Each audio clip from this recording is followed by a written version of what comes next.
Hello guys, welcome back to my channel. আজকে আমি বানাতে চলেছি হচ্ছে বড়া তুলে মানে বেসনের বড়া তুলে তরকারি। তো আমি বেসনের মধ্যে অনেকে লবণ আর হলুদ দিয়ে মাখে, তবে আমি কাঁচা লঙ্কা, রসুন, আদা, পেঁয়াজ সব কিছু গ্রেট করে দিয়েছি। আর হালকা হালকা জল নিয়ে সেটা আমি পাতলা করে ব্যাটার মতন তৈরি করে নিলাম। আর এদিকে কড়াইয়ে তেল দিয়ে দিয়েছিলাম। তেলটা গরম হতেই আমি বড়াগুলো ছেড়ে দিচ্ছি। বড়াগুলো এপিট ওপিট করে ভালো করে ভেজে তুলে নেব। ভাজা হয়ে গেলে আর অন্যদিকে আমি মশলাও করে নিয়েছি, আদা, রসুন, লঙ্কা, পেঁয়াজ, মানে যা আর কি রেগুলার মশলা যেটা থাকে সেটাই। তো এটা তো আর বলার কিছু নেই। তো প্রথমে ভেবেছিলাম অন্য কিছু বানাবো, তবে দেখলাম যে অনেক দিন বড়া তরকারি করা হয়নি, তাই এটাই করলাম। তো যাই হোক, দেখতে পেলে আমি একে একে সব বড়াগুলো ভেজে তুলে নিলাম। আর ওই তেলের মধ্যেই হচ্ছে গিয়ে আমি দিয়ে দিচ্ছি একটু হলুদ আর আলু দিয়ে দিচ্ছি। আলু ভেজে নেব। আর বেগুন দিতে পারো অনেকে, তবে আমার কাছে ছিল না, একটাই ছিল, সেই একটাই আমি রেখেছি। তো যাই হোক, আলুগুলো ভালো করে ভাজা হয়ে গেলে আমি ওর মধ্যে বেগুনও দিয়ে দেবো।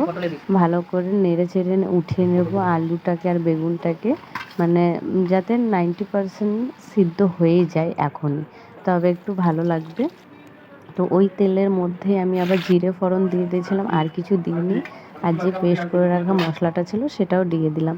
আর ওর মধ্যে হলুদ, শুকনো লঙ্কা, জিরে গুঁড়ো, ধনে গুঁড়ো, যা কিছু দেওয়ার, লবণ, সেটা দিয়ে ভালো করে মশলাটা কষে নিতে হবে। আর কষে নেওয়া হয়ে গেলে যখন দেখবো তেল ছেড়ে দিচ্ছে, তখন আমি আলুটা দিয়ে দেবো, যে ভাজা সবজিটা তুলে রেখেছিলাম সেই ভাজা সবজিটা, ওটা দিয়ে হালকা নাড়াচাড়া করে আমি ঢেকে ঢেকে, মানে মশলাটা যাতে আলুগুলোর মধ্যে ঢোকে, তো সেই জন্য আমি একটু নাড়াচাড়া করব আর ঢেকে ঢেকে দেখব।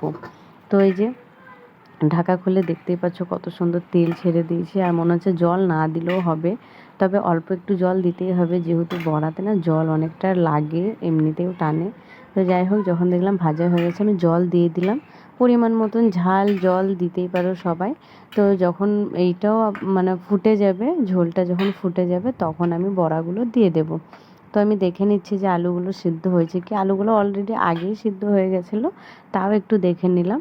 তো এই যে আমি বেশি করে জল দিয়ে নিয়েছি। জলটা যখন একটু ফুটে যাবে, তখন বড়াগুলো দিয়ে কিছুক্ষণ মানে রান্না করে নামিয়ে নেব।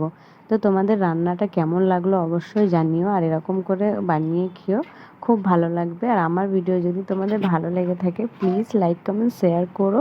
আর যারা নতুন তারা অবশ্যই সাবস্ক্রাইব করো।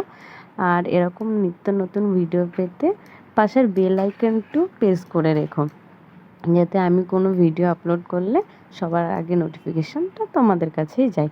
তো দেখা হবে পরের ভিডিওতে। ততক্ষণ তোমরা সবাই সুস্থ থেকো, ভালো থেকো। আর নতুন নতুন ভিডিও করার উৎসাহিত আমাকেও দাও, যাতে আমারও ভালো লাগে এরকম ভিডিও বানাতে। আর তোমরা হলো গিয়ে প্লিজ চ্যানেলটাকে সাবস্ক্রাইব করবে। তো যাই হোক, রান্নাটা দেখতে পাচ্ছ হয়ে গেছে, আমার তো এখনই খেতে ইচ্ছে করছে। তো যাই হোক, দেখা